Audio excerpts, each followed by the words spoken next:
Hello ladies and gentlemen, Repichas here. Today I want to show you a short study. I think it's pretty nice and it shows how development of pieces is effective in the endgame. So in this position we see that black is attacking this rook on d7 and they have pretty decent passed pawns. Yeah, if let's say black plays f6 and king f6, so everybody will take black because they don't risk of losing. Yeah, even if they give up all these pawns, it's very easy draw for black. So actually black is playing for a win here at some point, but it's white turn to move.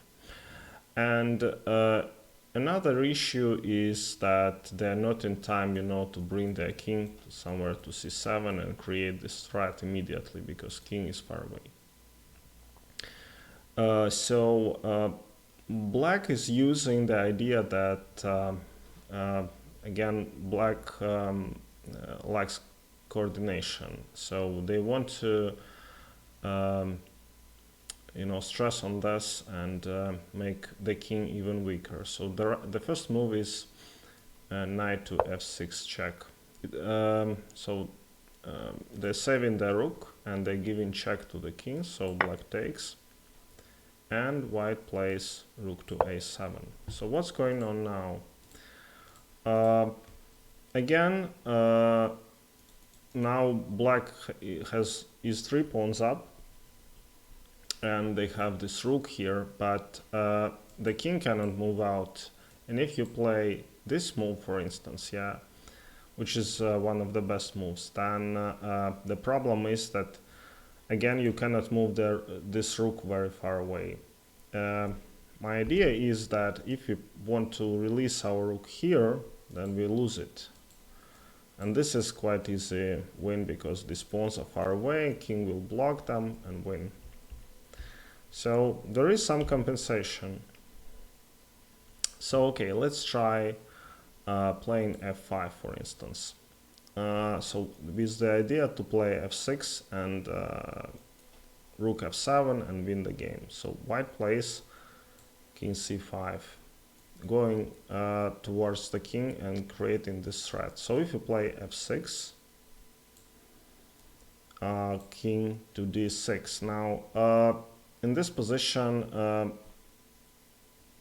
actually there is no immediate threat. This would be a mistake, but let's make a random move such as e5, then king e6 probably is the idea.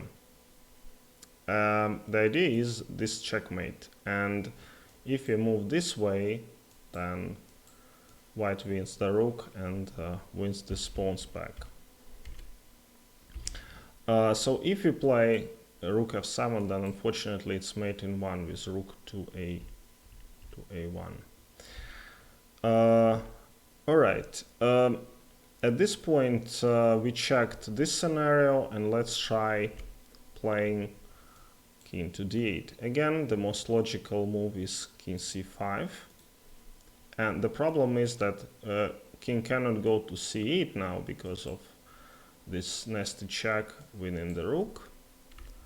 So let's try rook e8, kind of wanting to play rook e8, so king d6 now. Again, with this very unpleasant idea to give checkmate on a8, and if king goes to c8, then check and picking the rook.